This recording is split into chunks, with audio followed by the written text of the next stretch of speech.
I find it really concerning that you cannot see what you did after an audit. The COSI audit, the audit was carried out, the review was carried out, and they found that what was done was wrong.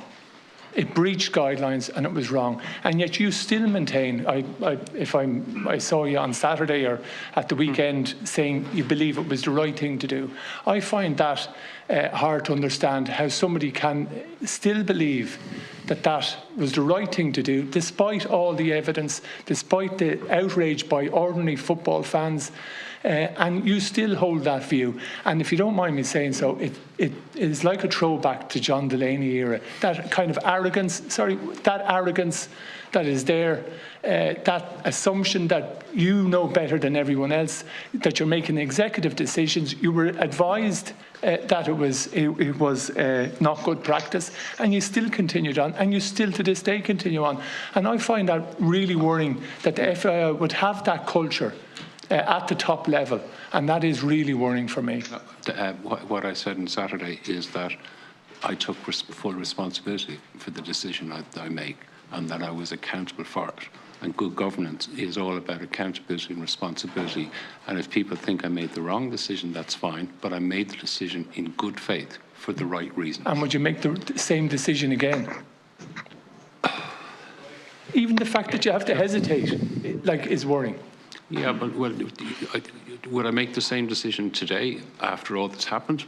No, but I made it in good faith at the time for the right reasons I perceived. Yeah, after it was all became aware what happened, that it was a breach of the memorandum. I wasn't trying. Sorry, excuse me. I was never trying to hide anything, and any decision I made around anything to do with the FAI, I always wanted to meet all of the terms of the memorandum. And as I made this decision, I believed it was in line with Memorandum of Understanding item 35. When you were saying you weren't trying to hide everything, yet you didn't engage with any of the board members about it, did you?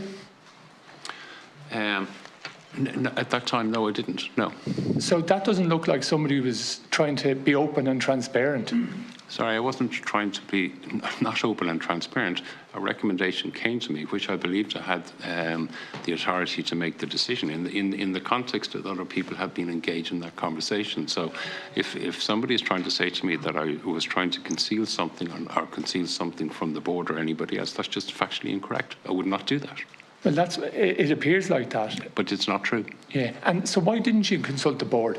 Like you mentioned, and I saw at the weekend reports that you felt that the media, there would be leaks, and that's why you didn't engage with other members of the board. Well, sorry, I think the media conflated a couple of things that I said. I did not. My decision, both in terms of the actual decision itself, I presumed following that decision it would work its way back to the APRC or wherever it would go. I was not trying to conceal anything. Okay, so the issue of leaks or anything else had nothing to do with that decision. We have to conclude there, Deputy Anderson. Just very final. In 3 seconds.